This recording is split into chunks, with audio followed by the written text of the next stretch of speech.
What are the top 8 things that top producing teams do in order to stay successful?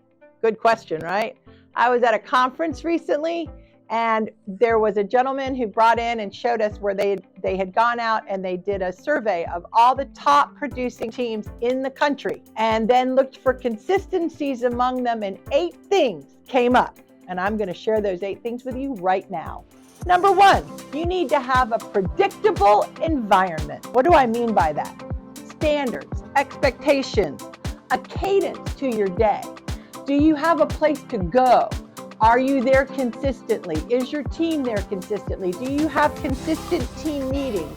Do you have consistent team events? Do you have a calendar? Those are things, number 1 thing that a good top producing team does. They have a cadence to their day. Number 2, they keep score. Yep, you heard that right. They know how many leads they've got coming in. They know how many they're turning. They know what their rates are. They know what their contracts are. They know how many listings they have. They know what their commissions are. And they even know what their rev share is. And not only do they keep score, but they make sure that score is visible to all members of the team. My team keeps a board on the wall so you can come in and see exactly what's going on. What do you do for your team so they know the score?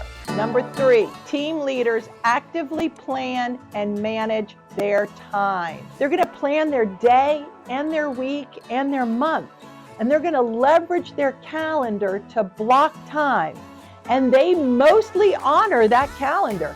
There is some time in there for some random things that can occur. Yes, everyone has to have a little bit of flexibility, but great team leaders and great teams manage their time. Where is your calendar and how do you manage your time? Number 4, team leaders leverage their personal work time. What do I mean by that? Well, they actively block time in their schedule for thinking. They have time to work on their personal projects. They have time to do, what I call working on their business, not in their business. So you have to make time in your schedule for your brain to be able to engage and think freely so that you can manage and look forward, take that bird's eye view, that 360 view, so that you can manage and help your team steer clear and help position them to be a top producing team. Number 5, team leaders and key people understand the team financials. Are you monthly getting a profit and loss? Are you getting a balance sheet? Do you keep score on your spreadsheets? Do you know your numbers? Not only should you as a team leader and a top executive of your team know your numbers, but have other eyeballs on them. Have a financial coach. They have their accountants, and they're actively reviewing these with other people to see, hey, could we be reducing that expense? Hey, are we not making enough money over here? Do we need to capitalize on something else? So actively looking at your numbers and knowing those numbers will help you become a top producing team. Number 6, team leaders teach, non-stop teach. The content will vary, but team leaders are always teaching. It might be sales teaching, they might be doing leadership teaching, it could be investment, life skills, mindset, it could be how to read a financial. Whatever it is, team leaders are always teaching. They are looking to grow and develop their team. And team leaders are always recruiting. Number 7, team leaders are executive athletes. Well, that means that the team leaders are focusing on their health and their energy. They consistently go to the gym. They look at the fuel that they're putting in their body because they know that their vehicle has to be in top-notch condition to be able to work at the high level that they want to be at. And they're very purposeful in how they treat their bodies.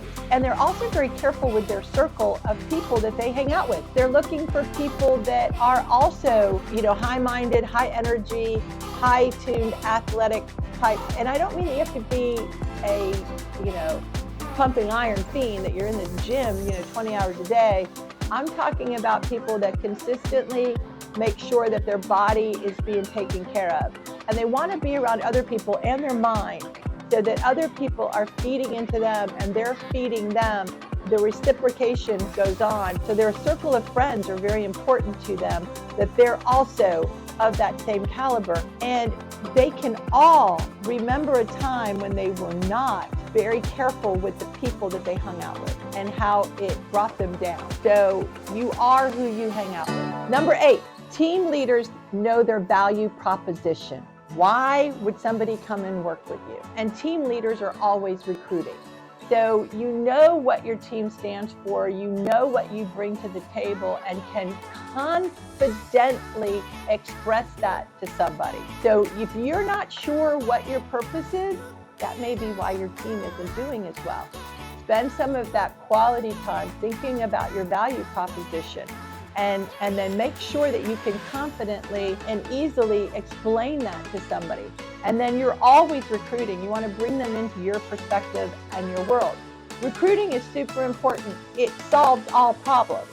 You need more listings? Recruit. You need more contracts? Recruit. You need more rev share? Recruit. Recruiting solves all problems, and as a team leader or as a broker owner or manager, you're always recruiting because people are always leaving, and you need to know your value proposition in order to recruit them. So there you go. There's your 8 top things that a good team leader and a good team does. If you have any more questions about it, let me know.